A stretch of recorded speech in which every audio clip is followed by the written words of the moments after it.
ariwe wazanye bwa mbere umupira bakina cyangwa se bita ballon mu rurimi rw'imahanga. Uyu yazagiye umupira awukuye iwabo mu Budage, bo bawukinaga kuva kera, awuzana mu Rwanda maze abanyarwanda bawubona bwa mbere. Muri iyo myaka umupira bawukinaga mu kavuyo, yewe nta nama ekipe ahamye yabagaho. Abamisiyoneri b'Abadage bakoraga ekipe yabo maze igahura n'abagaragu b'ibwami, ubundi ugasanga abashefu nabo bakoze ekipe bakagenda bakina imikino ya gishuti. Abakurambere kandi batubwira ko nyuma y'uko Rudahigwa asimbuye se Musinga ku ngoma y'ibwami mu mwaka w'1931 ariho hatangiye gushyirwaho amakipe atandukanye hirya no hino mu gihugu. Gusa ibimenyetso bya kera bitwereka ko amenshi muri ayo makipe yarashingiye ku mitwe y'ingabo cyangwa se abataramiraga abashefu ku mugoroba. Muri ayo makipe twavuga nka ekipe y'umwami ubwe yitwaga Maregure, ubu ni Nyanza FC y'ubu. Izindi kipe zari zishingiye ku mitwe y'ibwami, nk'urugero twavuga nk'amagaju yo kwa shefu Rutarimara, amasata yo kwa shefu Nkuranga ku Gasoro na Mutende hafi y'Inyanza. Andi makipe yakurikiyeho yabaga ari ibigo by'abamisiyoneri gatolika nk'ingabo nziza z'Ikabgayi kwa Padre Shumesheri. Icyo gihe ayo makipe yakinaga hagati yayo imikino ya gishuti, ndetse rimwe na rimwe bakanakira mu rwego mpuzamahanga n'amakipe y'Ubujumbura mu Burundi ndetse n'i Bukavu muri Kongo mu cyahoze ari Zaire. Umwami amaze kubona ko amakipe amaze kuba menshi, Ikabgayi habereye inama ikomeye yari yahuje abamisiyoneri b'Abadage ndetse n'intumwa z'ibwami. Yarateranye iyo nama, biga uburyo hashyirwaho itsinda ry'abantu bazajya bayobora imikino bakanashyiraho ibimenyetso bigenderwaho muri iyo mikino. Ibimenyetso bya kure bitwereka ko mu mwaka w'1956 hashyizweho abantu 6 bagomba kureberera umupira w'amaguru. Aba bagombaga gupanga uburyo amakipe agomba guhura, bagategura imikino ya gishuti n'amakipe y'imahanga n'ibindi. Iri tsinda dushatse twaryita Ferwafa yo hambere. Mu mwaka w'1959 mu Rwanda habayeho byinshi mu mateka y'u Rwanda. Umwami Mutara wa gatatu Rudahigwa amaze gutanga, yasimbuye na Kigeli wa gatanu Ndahindurwa. Kuri iyo ngoma habayeho imvururu nyinshi mu gihugu. Abanyarwanda bo mu bwoko bw'Abatutsi batangira gutotezwa, yewe batangira no kwicwa. Ibi byatumye ibijyanye n'imikino bihagarara, kuko muri uwo mwaka w'1959 mu Rwanda habaye revolution, ubutegetsi buhindura isura. Umwami Kigeli wa gatanu Ndahindurwa arananirwa, arabunda, ava mu gihugu. Maze tariki ya 28 Mutarama mu mwaka w'1961 u Rwanda ruba repubulika, bityo ubwami bucibwa burundu mu Rwanda. Ku itariki ya 25 Nzeri mu mwaka w'1961 habayeho itora rya kamarampaka. Maze tariki ya 2 Nyakanga mu mwaka w'1962 umuryango w'abibumbye ONU utangaza ubwigenge bw'u Rwanda. Ibyo byose rero byatumye amakipe menshi y'umupira w'amaguru yari yarashinzwe ku ngoma y'ibwami yose atongera kubaho, maze umukino w'umupira w'amaguru mu Rwanda usa nkaho wibagiranye burundu. Nyuma y'aho u Rwanda ruboneye ubwigenge, hongeye kuza agahenge. Nibwo mu myaka yakurikiyeho hagati y'umwaka w'1962 ndetse n'umwaka w'1969 andi makipe mashya yongeye kuvuka, maze abakunda uwo mukino bongera kubona akanya ko kwihitiramo no kogeza amakipe yabo mu mikino n'amarushanwa atandukanye yabagaho icyo gihe. Amenshi muri ayo makipe yatangiye afite amazina nyuma aza kuyavanaho, nka Mukura Victory Sport y'icyahoze ari Butare ubu ngubu ni Huye y'ubu. Yabayeho mu mwaka w'1963, gusa icyo gihe yitwaga Victory. Kiyovu Sport y'i Kigali yo yabayeho mu mwaka w'1964, gusa ibimenyetso bya kure bitubwira ko Kiyovu Sport y'icyo gihe yitwaga Kigali Sport. Standard y'Urwinkwavu ni hariya mu cyahoze ari Kibungo. Iyi yabayeho mu mwaka w'1964. Rayon Sport y'Inyanza yabayeho mu mwaka w'1965. Panthère Noire y'i Kigali yabayeho mu mwaka w'1965. Espoir Football Club cyahoze ari Cyangugu yabayeho mu mwaka w'1969. Gusa ibimenyetso bya kure bitubwira ko iyi ekipe yahoze yitwa Simba. Mu mpera z'umwaka w'1970 nibwo umupira w'amaguru mu Rwanda watangiye kugira abakinnyi b'imena, mu Cyongereza ibingibi bita bastar. Abo bakinnyi bari bafite imikino irangwa n'ubuhanga, amacenga, amashoti ndetse n'umuvuduko udasanzwe. amakosa menshi nko kwiharira umupira ukawupfusha ubusa ntibyakundaga kuboneka. Rimwe na rimwe ndetse ikibuga cyababanaga gito, bityo abakinaga babona ikibuga kibaye gito bagafata icyemezo cyo kucyongera. Ikindi, amakosa mu kibuga ishyirwagaho n'ababaga barimo gukina mu kibuga bakaba ari nabo bayavanaho. Bivuze ko amakosa y'umupira w'amaguru asifurwaga mu cyahoze ari Butare yabaga atandukanye burundu cyane rwose n'amakosa yasifurwaga mu cyahoze ari Cyangugu. Yewe n'ubunini bw'ikibuga cyakinirwagaho mu cyahoze ari Cyangugu bwabaga butandukanye cyane rwose n'ubunini bw'ikibuga cyakinirwagaho i Kigali. Ibi byatumaga ama ekipe y'icyo gihe akina umupira utandukanye ku buryo yahuraga ubwayo yakinaga, ariko ugasanga harimo impaka zidasanzwe. Iyo ekipe yaturukaga nko mu cyahoze ari Butare yajyaga gukinira i Kigali, wasangaga abakinnyi benshi barwana bapfuye amakosa amwe namwe batumvikanyeho. Nimba hari ikosa abo mu cyahoze ari Butare bavuga ko ari ikosa, ugasanga i Kigali ho ntago barifata nk'ikosa. Ibi byatezaga imvururu nyinshi cyane mu kibuga ku buryo abakinnyi bageraga naho barwana bapfuye ibyo. Muri icyo gihe rero ama ekipe menshi yabaga ashyigikiwe n'abategetsi ndetse n'amashumi yabo. Ntago byabashimishaga rero kubona umupira w'amaguru buri munsi uhoramo imvururu za buri munsi. Ibi byatumye mu mwaka w'1971 mu cyahoze ari Ruhengeri habera inama ikomeye yo gushyira hamwe mu mategeko agenga umupira w'amaguru. Aha ni naho umugabo bita Rutikanga wo mu cyahoze ari Byumba yatanze igitekerezo cy'uko hashyirwaho ishyirahamwe riyobora umupira w'amaguru mu Rwanda. Ibyo byarabaye ariko inama irasubikwa, maze mu kwezi kwa 11 k'umwaka w'1972 mu Ruhengeri hongera guterana indi nama. Iyo nama yari yahuje bamwe mu bayobozi b'icyo gihe ndetse n'abandi bantu bari bafite ahantu bahurira n'umupira w'amaguru. Aha haje kwemezwa ishyirwaho ry'ishyirahamwe ry'umupira w'amaguru maze rishakirwa izina. Icyo gihe hagendewe ku byari byarakozwe ahandi mu bindi bihugu, maze ishyirahamwe rihabwa izina rya Ferwafa, Fédération Rwandaise de Football Association. Uwo munsi hashyizweho itsinda ry'abashinzwe gutegura ibirango by'iri shyirahamwe. Ibirango nyuma y'icyumweru kimwe byari bimaze gushyirwaho. Ikirango cya Ferwafa cyari gifite forme neza nk'ikirango cy'ubu ngubu, gusa amabara yaratandukanye kuko mu kirango cya Ferwafa y'ubu mubona yuko munsi y'ijambo Ferwafa harimo amabara y'ibendera ry'igihugu. Icyo gihe rero ikirango cya Ferwafa cyari kigizwe n'ibara ry'umweru hejuru ririmo ijambo Ferwafa mu magambo y'icyapa. Hagati hari harimo ikizeru kirimo igishushanyo kimeze nka file. Munsi hari harimo amabara y'ibendera ry'igihugu cy'u Rwanda y'icyo gihe arimo umutuku ubanza, hagakurikizaho umuhondo ufite inyuguti ya R mu ibara ry'umukara, hagahera icyatsi. Icyo kirango cyabayeho kuva mu mwaka w'1972 kiza guhindurwa mu mwaka w'2001. Mu mwaka w'1976 niho hatowe umuyobozi wa mbere wayoboye Ferwafa, maze hatorwa Dr Gasarasi. Uyu yayoboye Ferwafa kuva mu mwaka w'1976 kugeza mu mwaka w'1978. Gasarasi wabimburiye abandi kuyobora Ferwafa yayoboye Ferwafa mu bihe bigoye.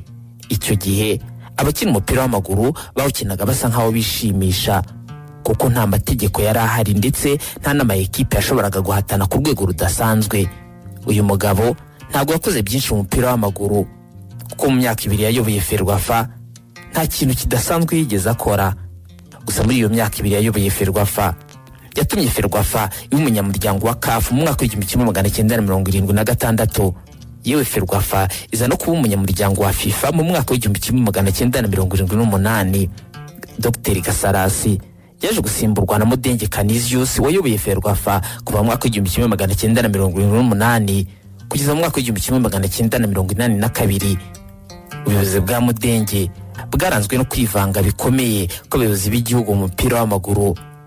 Ibi byari bitewe n'uko bamwe mu bari bazi umupira w'amaguru wasangaga n'ubundi ari abayobozi ahanini b'amashyaka ndetse no mu nzego zitandukanye za leta. Mu myaka 4 yayoboye nta bigwi bikomeye ikipe y'igihugu yari ifite kuko habagaho gukundwa akazama ekipe bitewe n'inkomoko y'abayobozi babo. Muri icyo gihe nta cyemezo na kimwe cyafatwaga muri Ferwafa abayobozi ba leta batakigizemo uruhare. Ikindi wasangaga hanini hakoreshwa igitugu mu bijyanye no kuyobora umupira ndetse n'ibyemezo byafatwaga mu mupira w'amaguru muri icyo gihe. Budenge Canisius yaje kuva muri Ferwafa mu mwaka w'1982 asimburwa na Ngango Felicien wayoboye Ferwafa mu mwaka w'1982 ava mu mwaka w'1986. Imyaka ine yamaze ku buyobozi bwa Ferwafa nta kintu gikomeye cyane yigeze akora, gusa yamenyekanye hanini ko yari umuyobozi w'ishyaka rya PSD akaza no kuyobera Ferwafa.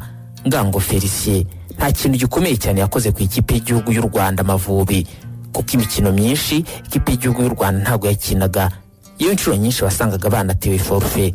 Gusa muri icyo gihe amwe mu makipe y'ibigugu yaratangiye kuryoshya ibijyanye na ruhago. Aha twavuga nka Kiyovu Sport, Rayon Sport, Mukura Victory Sport n'izindi zari zisigaye zifite amazina y'abakinnyi bakomeye, yewe banakinaga umukino ubona uryoheye ijisho. Felicien yaje kuva muri Ferwafa mu mwaka w'1986 asimburwa na Mayuya Stanislas wayoboye kuva mu mwaka w'1986 kugeza mu mwaka w'1987. Mayuya yiboye umwaka umwe gusa muri Ferwafa, aho yaranzwe cyane no gushaka gutegekesha igitugu. Mayuya yaje kwitaba Imana mu mwaka w'1987 asimburwa na Twagiramungu Faustin. Uyu yayoboye Ferwafa mu mwaka w'1987 ageza mu mwaka w'1988. Twagiramungu ahanini wamenyekanye muri politike. Bivugwa ko ku ngoma ye Ferwafa yaranzwe no gutonesha cyane ikipe bita Steel FC. Iyi kipe yari ya sosiyete y'ingendo bita Steel, ari nayo Twagiramungu yaturutsemo aza kuyobora Ferwafa. Ikindi bivugwa ko ku ngoma ya Twagiramungu yaranzwe no kwirengagiza nkana amategeko y'umupira w'amaguru, ari nabyo byaje gutera umwuka mibi hagati ye n'uwari umunyamabanga we Jean Kambanda. Ibi bishobora no kuba ariyo ntandaro yatumye Twagiramungu Faustin ayobora Ferwafa umwaka umwe wonyine. Nyuma ye yasimbuye na Dr Emmanuel Ndagijimana wayoboye Ferwafa kuva mu mwaka w'1988 kugeza mu mwaka w'1991. Ndagijimana yayoboye Ferwafa mu gihe cyasaga nkaho gikomeye, kuko muri iyi myaka abantu benshi bari batangiye gufunguka mu mutwe ndetse no kumenya byinshi ku mupira w'amaguru. Mu gihe cya Dr Emmanuel Ndagijimana ikipe y'igihugu Amavubi yagerageje gukina imikino nubwo itari myinshi cyane, ariko yarakinaga dore ko yasaga nk'itabaho mu myaka yo hambere. Gusa kuri manda ye amategeko yatangiye kubahirizwa, yewe shampiyona itangira kuryoha, ko amakipe menshi yari atangiye gukina bya kinyamwuga. Kuri manda Emmanuel Ndagijimana yatangiye gushyiraho amategeko amwe y'umupira w'amaguru. Abakinnyi b'u Rwanda icyo gihe bari batangiye kuba ibyatwa, yewe abandi batangiye no kujya gukina ku ruhando mpuzamahanga. Dr Emmanuel Ndagijimana yavuye muri Ferwafa mu mwaka w'1991, maze mvuye kuri Viate aza kumusimbura mu mwaka w'1992. Ku buyobozi bwa Mvuyekure nta mikino myinshi Amavubi yakinnye, ndetse Ferwafa yaranzwe no gutonesha ikipe ya Etincelle, ari nayo uyu muyobozi yaturukagamo. Mvuyekure yavuye muri Ferwafa ubwo mu Rwanda habaga jenoside yakorewe Abatutsi muri Mata mu 1994. Nyuma ya jenoside yakorewe Abatutsi mu 1994, Ferwafa yayobowe na Gasarasi Efreme, uyu wari usanzwe ari n'umunyamategeko, akaba yaravuye mu ikipe ya Mukura Victory Sport agiye kuyobora Ferwafa. Mu gihe cye nta bintu byinshi byakozwe mu mupira w'amaguru kubera ibihe bibi igihugu cyari kivuyemo bya jenoside yakorewe Abatutsi mu 1994. Uyu mugabo yiwe Ferwafa amezi 6 ndetse ategura amatora, ari nabwo hatowe Afandisiza Kayizari kuyobora Ferwafa. Afandisiza yiwe Ferwafa kuva mu mwaka w'1995 kugeza mu mwaka w'2006. Mu gihe cya Afandisiza Amavubi yatwaye ibikombe bibiri, birimo Sekafa y'umwaka w'1999 ndetse na komisiyo y'umwaka w'2001. Iwe ku ngoma ya Siza u Rwanda rwitabiriye igikombe cya Afurika cya mbere cyabereye Tunis muri Tunisia mu mwaka w'2004, akaba ari nayo nshuro rukumbi u Rwanda rwakinnye CAN.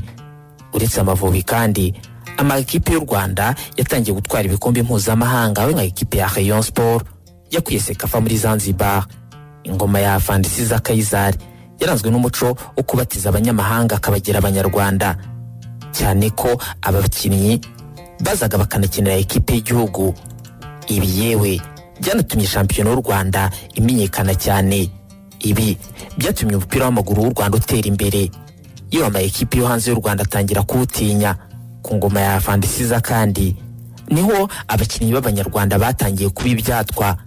Wibuke ko ariho twamenyeye Gatete Jimmy, mubyibuka ko ariho twamenyeye Karekezi Olivier, niho twamenyeye Eric Shimimana, Desire Mbonabucya n'abandi. Fandisiza Kayizari yavuye muri Ferwafa mu mwaka 2006 asimburwa na Afande Jean Bosco Kazura. Mu gihe cye umupira w'amaguru wari umaze kuba kimwe mu bishimisha abanyarwanda, ndetse n'amakipe y'u Rwanda yaratangiye guhangana ku mugabane wa Afurika. Ferwafa yagombaga gushyiraho ingamba ndetse n'ingufu nyinshi ngo umupira w'amaguru ukomeze utera imbere. Ku ngoma ya Afande Kazura Jean Bosco hashyizweho amashuri yigisha umupira w'amaguru, ariho Akademi ya Ferwafa yabereyeho. Seke Akademi irashingwa, APR Akademi irashingwa, yewe n'andi makipe atandukanye hirya no hino mu Rwanda atangira gushyiraho ishuri ryigisha umupira w'amaguru. Ku ngoma ya Afande Kazura kandi u Rwanda rwakiriye igikombe cya Afurika cy'abatarengeje imyaka 20 mu mwaka 2009 n'icy'abatarengeje imyaka 17 mu mwaka 2001, aho rwakiriye umukino wa nyuma. Muri manda ya Afande Kazura kandi Amavubi yitabiriye igikombe cy'isi cy'abatarengeje imyaka 17 cyabereye Mexique mu mwaka 2011. Ku ngoma ya Afande Kazura muri Ferwafa yanazwe no kuzamura umupira w'amaguru w'abanyarwanda uhereye mu bana bakiri bato, ndetse aba n'ivugurura ry'amastade, naho hatangiye kubakwa ibibuga bishya hirya no hino mu Rwanda. Afande Kazura yaje gusimburwa na Ntagungira Celestin, abenshi bakunda kwita Bega. Uyu yewe Ferwafa kuva mu mwaka 2011 kugeza mu mwaka 2013. Izina Bega ryari ryaramenyekanye cyane ari umusifuzi w'u Rwanda, ndetse akaza no kuba umusifuzi mpuzamahanga. Abanyarwanda bari bafite amatsiko menshi cyane ku ngoma y'uyu mugabo, ko bwari ubwa mbere byibura umuntu wabaye muri ruhaga yobora Ferwafa. Abega yarategerejweho byinshi, gusa nubwo yagerageje kuzana abaterankunga bavuye hanze ndetse no mu Rwanda, ku ngoma ye bivuga ko nta gutonesha amakipe byabayeho. Gusa nanone ekipe y'igihugu nta musaruro ugaragara yigeze igira. Ntagungira Celestin Abega yaje gusimburwa na Nzamwita Vincent de Gaulle wayoboye Ferwafa kuva mu mwaka 2014 kugeza mu mwaka 2018. Ubuyobozi bwa Nzamwita Vincent de Gaulle ntibwigeze bwishimirwa na gato, bitewe n'ibintu byinshi byagiye bivugwa hirya no hino ku isi.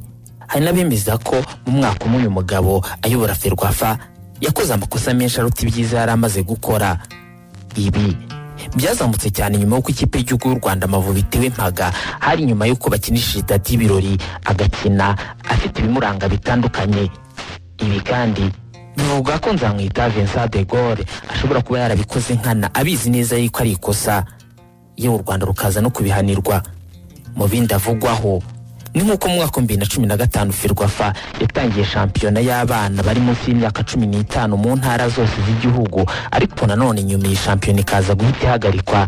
Ikindi Nzamwita Vincent de Gaulle yakoze nuko ku ngoma ye yashishikarije amakipe gushaka ubuzima gatozi, ndetse na Ferwafa iza kububona. Ikindi yakoze umubano w'u Rwanda n'ibihugu nka Maroc ndetse na Gabon, yewe atangira gahunda yo kubaka hoteli ya Ferwafa. Nyuma ya de Gaulle isimbuwe na Fandise Kamana Jean Damascene. Uyu yayoboye Ferwafa kuva mu mwaka 2018 kugeza mu mwaka 2021. Ku ngoma ya Sekamana twavuga ko nta bintu byinshi cyane yahuye nabyo, gusa nanone yahuye n'ibibazo birimo COVID-19 yatumaga hafatwa ibyemezo bitandukanye birimo no guhagarika imikino. Ku ngoma ya Sekamana kandi bivugwa ko nta byo gutonesha amakipe byabagaho, kuko nka Rayon Sport yasaga nk'ifite turufu yarishaga ryo kuba ifite abafana benshi. Sekamana yakoze ibintu abenshi batatekerezaga ubwo yafatiraga Rayon Sport ibihano, hari nyuma y'uko Rayon Sport yikuye mu mikino y'igikombe cy'intwari. Ku ngoma ye kandi ikipe y'igihugu yageze muri kimwe cya kane cy'irushanwa rya CHAN, bwari ubwa mbere bibaye mu Rwanda.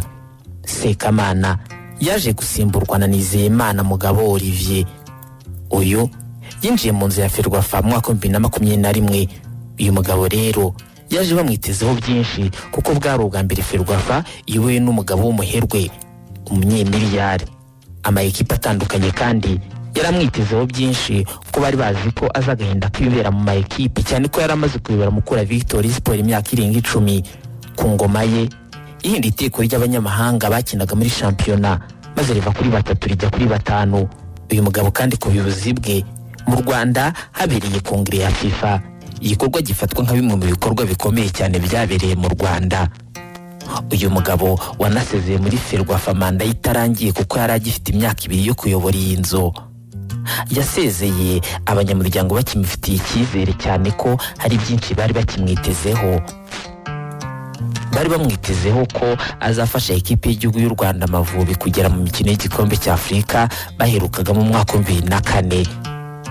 Bari bakimwitezeho kandi kuzamura ubushobozi bw'amayikipe cyane ko ububabare bw'amayikipe ndetse n'agahinda kayo yabyumvaga cyane kuko yanayoboye Mukura Victory Sport imyaka 10.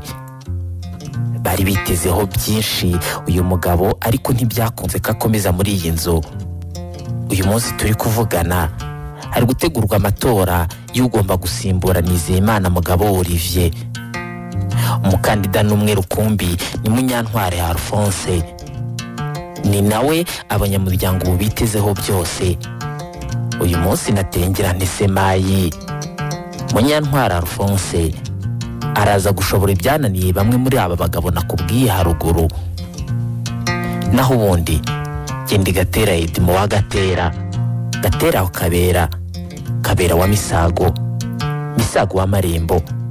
Iyo ukomeje ugera kwa Nkubito y'Imanzi ni naho iwacu. Naho ubundi uru n'urubuga rw'imikino.